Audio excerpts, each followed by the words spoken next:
প্রশান্ত মহাসাগর পৃথিবীর সবচেয়ে বড় মহাসাগর।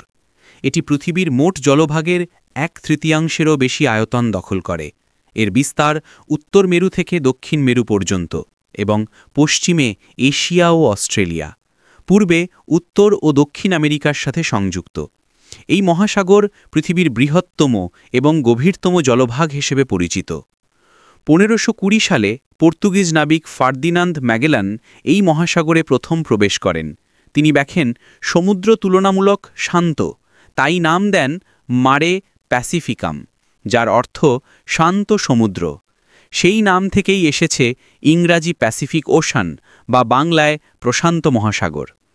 প্রশান্ত মহাসাগরের মোট আয়তন প্রায় 16.5 কোটি বর্গ কিলোমিটার, যা পৃথিবীর সব মহাসাগরের মিলিত আয়তনের চেয়ে অনেক বড়।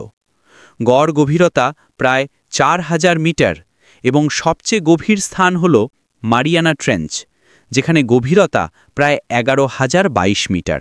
এটি পৃথিবীর সবচেয়ে গভীর জায়গা এবং এভারেস্ট পর্বতের উচ্চতার চেয়ে অনেক বেশি। প্রধান দ্বীপপুঞ্জ ও অঞ্চল। প্রশান্ত মহাসাগরে হাজার হাজার দ্বীপ রয়েছে।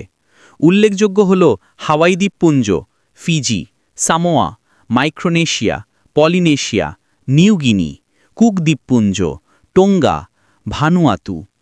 এখানে অনেক ছোট বড় দ্বীপ, আগ্নেয়গিরি দ্বীপ, প্রবাল দ্বীপ এবং সমুদ্রতলীয় দ্বীপ রয়েছে। অনেক দ্বীপের সৌন্দর্য পর্যটকদের জন্য বিশেষ আকর্ষণ। জলবায়ু ও আবহাওয়া। প্রশান্ত মহাসাগরের জলবায়ু বিভিন্ন। উত্তর ও দক্ষিণ প্রশান্ত এলাকায় মূলত ট্রপিক্যাল ও সাবট্রপিক্যাল জলবায়ু। উত্তর পশ্চিমে শীতকালীন ঠান্ডা সমুদ্র এবং দক্ষিণে উষ্ণ জলবায়ু। এই মহাসাগরের কারণে পৃথিবীর আবহাওয়া গরম ঠান্ডা, বৃষ্টি ও সাইক্লোনের ওপর গুরুত্বপূর্ণ প্রভাব ফেলে। বিশেষ করে এল নিনো ও লা নিনা ঘটনাগুলো